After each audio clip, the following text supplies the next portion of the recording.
warahmatullahi wabarakatuh. Perkenalkan, saya Septiansi dari Tadris Ilmu Pengetahuan Sosial IAIN Ponorogo.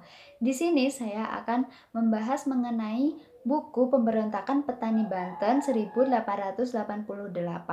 karya Sartono Kartodirjo.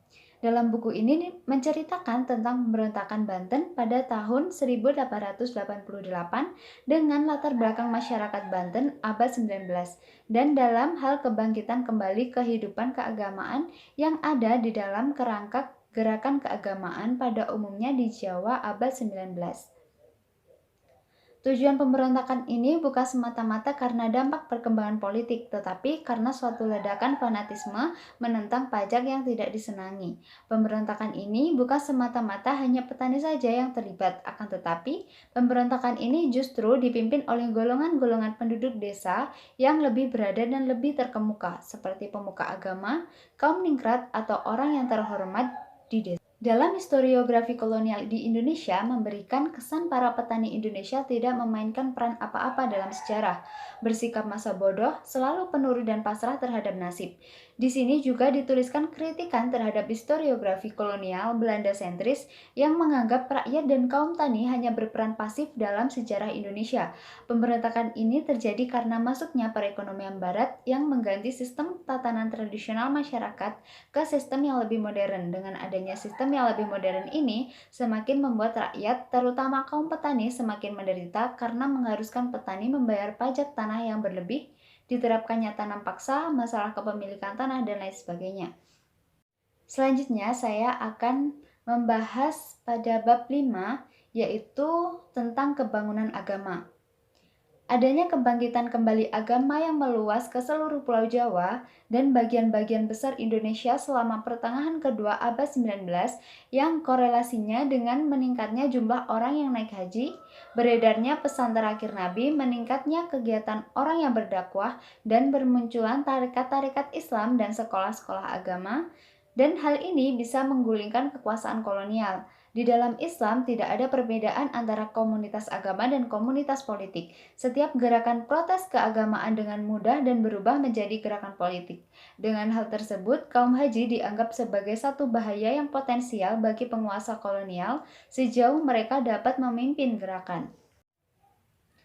Dengan adanya orang yang pergi ke Mekah untuk berhaji akan memunculkan rasa khawatir pada kolonial Belanda karena orang yang pulang dari berhaji tentunya akan membawa semangat kebesaran dan keagungan Islam dan mereka akan menampilkan semangat yang gigih mendukung nilai moral keagamaan dan tidak heran jika dakwah-dakwah atau kampanye ini akan diikuti pemberontakan terhadap penguasa kafir. Kebangunan Islam ini juga ditandai dengan banyaknya jumlah pesantren pada tahun 1860-an di Pulau Jawa yang diperkirakan sekitar 300 dan hanya beberapa pesantren saja yang mempunyai murid lebih dari 100. Di Banten timbul kebangunan agama Islam terutama mempunyai kaitan dengan tarekat Qadiriyah. Puncak gerakan tarekat adalah di mana terjadi persaingan antara tarekat-tarekat itu di mana tarekat ini menjadi tombak protes religio politik terhadap situasi kolonial.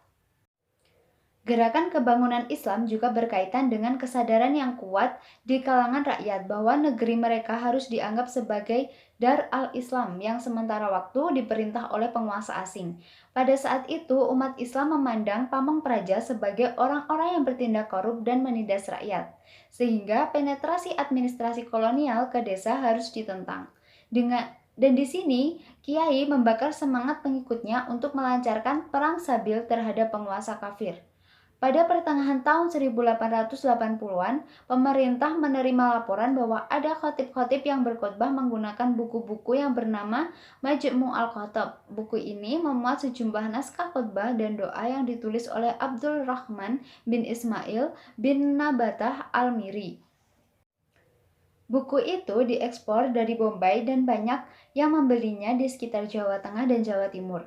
Selama beberapa tahun sebelum pecahnya pemberontakan, pejabat-pejabat secara berangsur-angsur merasakan adanya semangat keagamaan yang menggelora dan mendekati fanatisme yang meliputi kehidupan sosial di Banten. Transformasi gerakan kebangunan agama menjadi gerakan perang sabil juga dapat dilihat dari Karisidenan Pringan. Di masa kesulitan fisik, psikologis, ekonomi, atau politik, pemimpin yang tampil karismatik ke depan karena kedudukan dan kewibawaan yang khusus Para kiai tampil sebagai pemimpin karismatik. Mereka sangat disegani karena ilmu dan kekuatan magis dan mistik yang dimilikinya.